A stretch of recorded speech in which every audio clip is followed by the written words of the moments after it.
कश्मीर में target killing पर बड़ी बैठक। दरअसल केंद्रीय गृह मंत्री अमित शाह इस बैठक में शामिल हैं और बैठक में आर्मी चीफ भी मौजूद हैं। आपको बता दें कि रॉ चीफ एनएसए भी इस बैठक में मौजूद हैं। उपराज्यपाल और डीजीपी भी मीटिंग में मौजूद। तो ये सभी बड़े लेवल के जो अधिकारी और मंत्री हैं सभी इस बैठक में मौजूद हैं। दरअसल रॉ चीफ एनएसए प्रमुख इस बैठक में मौजूद है। आपको बता दें कि उपराज्यपाल और डीजीपी भी इस बैठक में शामिल हुए हैं और कश्मीर में जो टारगेट किलिंग हो रही है इसको लेकर कोई बड़ा फैसला निश्चित रूप से यहां पर लिया जा सकता है, क्योंकि जिस तरह की टारगेट किलिंग की घटनाएं हाल के दिनों में भी सामने आई हैं, उन घटनाओं को देखकर ये कोई बड़ा फैसला लेने का इशारा। दरअसल उपराज्यपाल और डीजीपी भी इस बैठक में मौजूद हैं और टारगेट किलिंग को रोकने के लिए यहाँ कोई बड़ा फैसला लिया जा सकता है। जिस तरह से आतंकियों द्वारा लगातार टारगेट किलिंग की जा रही है, लोगों को टारगेट किया जा रहा है, उनकी हत्याएं हो रही हैं, तो इस टारगेट किलिंग को कैसे रोका जाए, इस पर कैसे लगाम लगाई जाए, इसके संबंध में यहाँ पर चर्चा। कश्मीर में टारगेट किलिंग को लेकर महत्वपूर्ण बैठक लगातार जारी है और इस बैठक में क्या कुछ तथ्य सामने आते हैं इस पर भी हम लगातार नजर बनाए हुए हैं। आपको बता दें कि ये जो महत्वपूर्ण बैठक है, इस बैठक में जम्मू कश्मीर के हालात पर बड़ी चर्चा हो रही है और इस चर्चा के साथ साथ कुछ बड़े फैसले भी लिए जा सकते हैं। नॉर्थ ब्लॉक में हो रही इस बड़ी बैठक की अगर बात करें तो जम्मू कश्मीर में नॉर्थ ब्लॉक में इस विषय को लेकर बैठक हो रही है। जम्मू कश्मीर के इस विषय पर दरअसल बैठक में गृह मंत्री अमित शाह, जम्मू कश्मीर के एलजी मनोज सिन्हा समेत एनएसए अजीत डोभाल के अलावा आर्मी चीफ, बीएसएफ चीफ और रॉ के चीफ भी शामिल हैं। इसके साथ ही पीएमओ में डॉक्टर जितेंद्र सिंह भी शामिल हैं जो कि मंत्री हैं केंद्र में। और इस बैठक में राष्ट्रीय सुरक्षा सलाहकार एनएसए अजीत डोभाल, जम्मू कश्मीर के डीजीपी दिलबाग सिंह सहित सुरक्षा एवं खुफिया एजेंसीज के आला अफसर भी शामिल हैं। आपको बता दें कि बीते दिनों गैर कश्मीरी लोगों को निशाना बनाकर जिस तरीके से हत्याएं हुई, उसे देखते हुए ये उच्च स्तरीय बैठक काफ़ी महत्वपूर्ण मानी जा रही है। और सूत्रों के हवाले से ये जानकारी भी मिल रही है कि इस बैठक में 3-4 महत्वपूर्ण बातों पर फैसला लिया जा सकता है।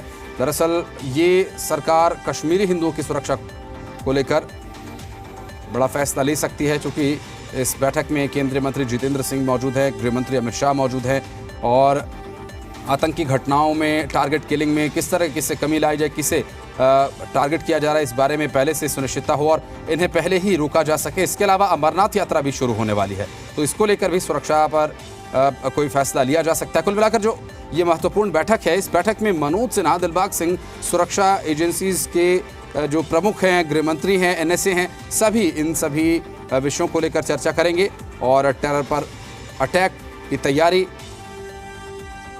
या कश्मीर में लोगों को डिफेंस किस तरह से उनकी सुरक्षा की जाए, ये महत्वपूर्ण फैसला इस बैठक में लिया जा सकता है। दरअसल आपको बता दें कि लगातार हो रही टारगेट किलिंग से सरकार चिंता में है और सुरक्षा एजेंसीज के लिए ये एक बड़ी चुनौती है और इस चुनौती से पार पाना एक बड़ी जिम्मेदारी सरकार की, सुरक्षा एजेंसीज की। आपको बता दें कि बीते लगभग 1 महीने के अंदर अब तक 10 निर्दोष लोगों की हत्या हो चुकी है और आपको बता दें कि ये जो डर है पूरी घाटी में टारगेट किलिंग को लेकर, करीब 50 से ज़्यादा परिवार अब तक जम्मू कश्मीर आ चुके हैं, कश्मीर से निकलकर जम्मू में आकर रह रहे हैं।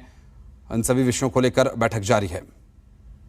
एक तो ये कहा जा रहा है कि जम्मू कश्मीर में जो नॉन लोकल्स हैं, कश्मीरी पंडित हैं, उनकी सिक्योरिटी के लिए जवाबदेही तय की जाएगी और उनकी सिक्योरिटी को और कड़ी की जाएगी, जिसमें जो सबसे बड़ी बात ये होगी कि जम्मू कश्मीर पुलिस से कहा जाएगा और जो SHOs हैं उनसे कहा जाएगा कि वो अपने एरिया में आइडेंटिफाई करें कि कितने नॉन लोकल्स काम कर रहे हैं, कितने बैंक्स में हैं या दूसरे सेक्टर्स में जुड़े हुए हैं और वो कहाँ पर रहते हैं, उनकी लिस्ट तैयार की जाए और उनकी सिक्योरिटी के लिए वहाँ पर पुलिस की बंदोबस्त को मजबूत किया जाए।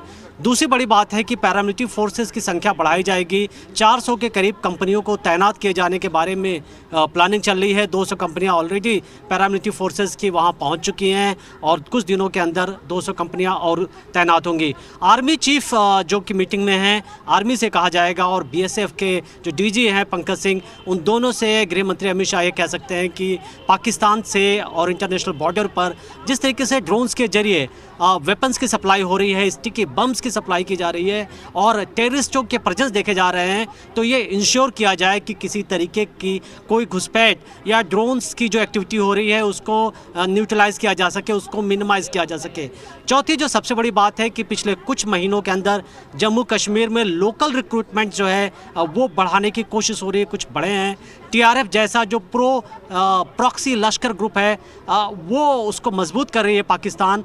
और यहाँ एक और चंद बहुत बड़ी इंपॉर्टेंट बात ये है कि पाकिस्तान को मालूम है कि पुलवामा जैसा अगर वो हमला करते हैं तो उन्हें बालाकोट जैसा रिजल्ट मिलेगा, और इस वजह से पाकिस्तान ये नहीं चाहता कि वो डायरेक्ट वो इन्वॉल्व हो। और लेकिन ज़रूर ये कोशिश की जा रही है कि कश्मीर का माहौल ख़राब किया जाए, भय का माहौल बनाया जाए। अमरनाथ यात्रा जो होने वाली है जिसको लेकर के काफ़ी ज़्यादा एक्साइटमेंट है लोगों के अंदर, बड़ी संख्या में 5 लाख से ज़्यादा लोग ऑलरेडी रजिस्ट्रेशन करा चुके हैं। तो ऐसे वक्त में अगर इस तरीके की हिंसा होती है, लोगों में टेरर क्रिएट किया जाता है और लोग वैली से छोड़ने लगते हैं, तो पाकिस्तान जो चाहता है, जो टेररिस्ट ग्रुप चाहते हैं, ये कामयाब हो जाएंगे और इसको न्यूट्रलाइज किया जाएगा। गृहमंत्री अमित शाह लगातार कल से लगातार सारे एजेंसीज से डिटेल्स ले रहे हैं और ये मीटिंग आप देख रहे हैं कि इस वक्त अभी भी जारी है। बिल्कुल, निश्चित रूप से, और ये महत्वपूर्ण मीटिंग है और बड़े फैसले जो लिए जा रहे हैं। हमारे सहयोगी इसके बारे में जानकारी दे रहे हैं और बता रहे हैं कि किस तरह से बदलाव किए जा सकते हैं। बॉर्डर पर जो सिक्योरिटी है वो तो हमेशा ही मुस्तैद रहती है, लेकिन जो ड्रोन्स के माध्यम से हथियारों की सप्लाई हो रही है उन्हें रोकने के लिए भी कदम उठाए जा सकते हैं।